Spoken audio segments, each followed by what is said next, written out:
just a few months away now. Hard to believe, from opening day at Cedar Point. It's one of a dozen amusement parks run by Cedar Fair, which is based in Sandusky. And there is a new man in charge of the operation. 13 ABC's Lisa Guyton had the chance to spend the day with the king of fun. What a great day. Yeah. She joins us live. And Lisa, the new CEO, brings a lot of experience to Sandusky, right? He does bring a lot of experience, and along with that, he has a lot of energy and ideas to keep things on track. Matt Ouimet has had an interesting journey to Sandusky. He did not start out in the business, but he wound up working for Disney for almost 2 decades. And he is very focused on keeping Cedar Point and its parent company on top. Matt Ouimet didn't start out in the amusement park business. I was a CPA out of school, worked for Price Waterhouse, and found my way to Orlando at one point in time and was recruited by Disney as a financial expert to be a CFO of the real estate division. And along the way, I just got opportunities with a little bit of happenstance. He came on board at Cedar Fair last June. You spent 17 years at Disney.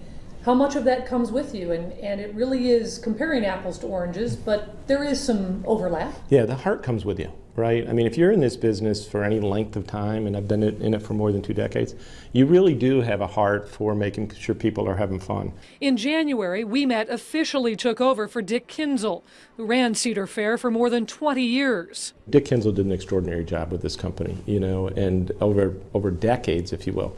But I had a guy once say to me that, look, it's important to respect history but not revere it.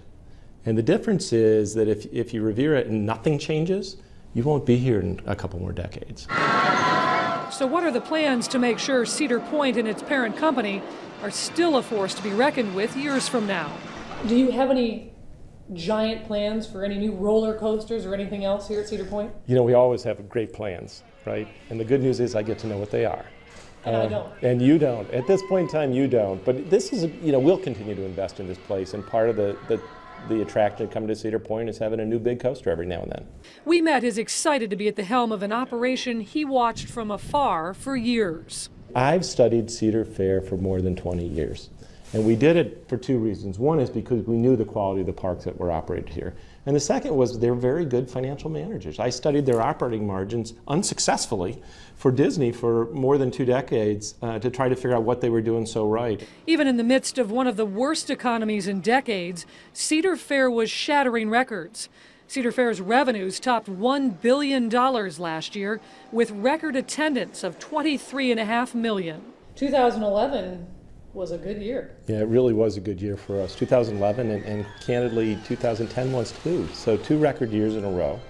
But I think it speaks to, you know, back to the quality of the entertainment that we offer, the value proposition in this tough economy. And the outlook for investors is strong. We paid $1 last year. We've announced that we're going to recommend to our board $1.60 this year, which is about a little under 7% or a little over a 7% yield on today's stock price, and that we're targeting a record distribution in the year after, which means that it'll be $2 or more. Ouimet is hoping to bring a handful of magic from his old job to his new post. These parks are as clean as anything Disney does. They're as safe as anything Disney does. And then you hope you bring a little bit of innovation, a little bit of spirit that maybe wasn't here. And again, you add, with deference to Disney, you add a little pixie dust in Ohio. Yeah, we'll take it. Ouimet says he's had no trouble attracting top talent to Sandusky, saying Cedar Fair is a business that's big enough to be interesting and small enough where executives feel they can have a lasting impact. He says an added bonus is the great people who were already on staff. The people are great. You know, the most important thing to me, as I've said before, is that I want to work with quality people who deliver a quality product. And, you know, there are a lot of things I would change here over time, but that's not one of them. We have great people. Now, as I mentioned, Cedar Fair runs a total of 12 parks in places like Toronto, Virginia, and California. But of course, I wanted to focus on the rides at the park in our backyard. So I asked Mr. Ouimet whether he has a favorite at Cedar Point.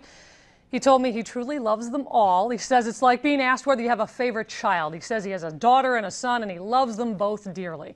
I, however, can tell you that my favorite ride is the Blue Streak. A classic. Well, yeah, Oldie and a but wimpy goodie. one too. Yeah.